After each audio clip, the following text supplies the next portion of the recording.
Caffeine, that magical substance that helps us power through early mornings and midday slumps. It's no secret that caffeine is a staple in many people's diets. In fact, studies show that over 80% of adults consume caffeine on a regular basis. But what happens when that afternoon pick-me-up starts to interfere with your sleep? Here's a closer look at how caffeine can affect your sleep and what you can do to ensure you get the restful nights your body needs. So how does caffeine work and how does it impact our sleep and disrupt our sleep?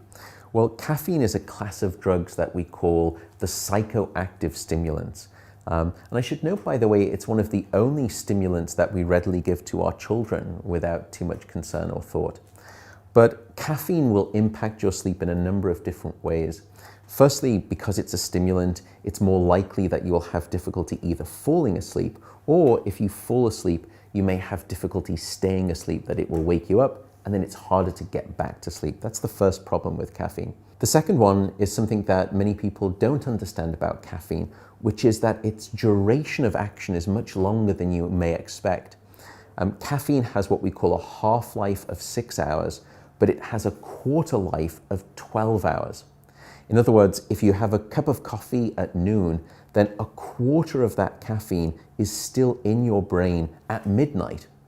So a cup of coffee at midday is the equivalent of tucking yourself into bed, and just before you turn the light out, you swig a quarter of a cup of caffeine or a cup of coffee, and you hope for a good night of sleep.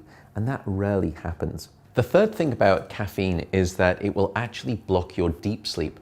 So some people will say to me, I'm one of those who isn't really affected by caffeine. I can have a cup of coffee after dinner and I fall asleep and I stay asleep. So isn't that okay? Well, one standard cup of coffee in the evening, and we've done these sort of studies anywhere between 150 to 200 milligrams of caffeine in the evening, will actually reduce the amount of deep sleep that you get that night by about 20%. Now, to put that in context, I would actually have to age you by about 15 or 20 years to decrease that amount of deep sleep by 20%. Or you can do it every night with a cup of coffee.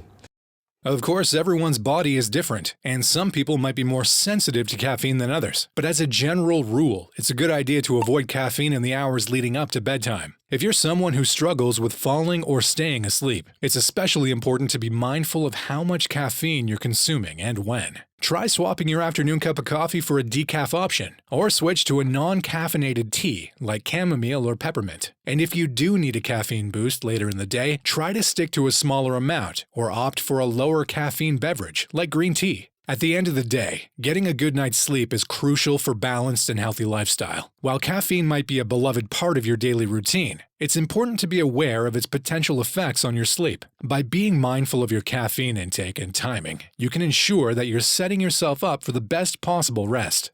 If you've enjoyed this video, don't forget to give us a thumbs up and click on that notification bell for more amazing content like this. Share this with a friend if they may need a wake-up call. Thanks for watching, and until next time, sleep well.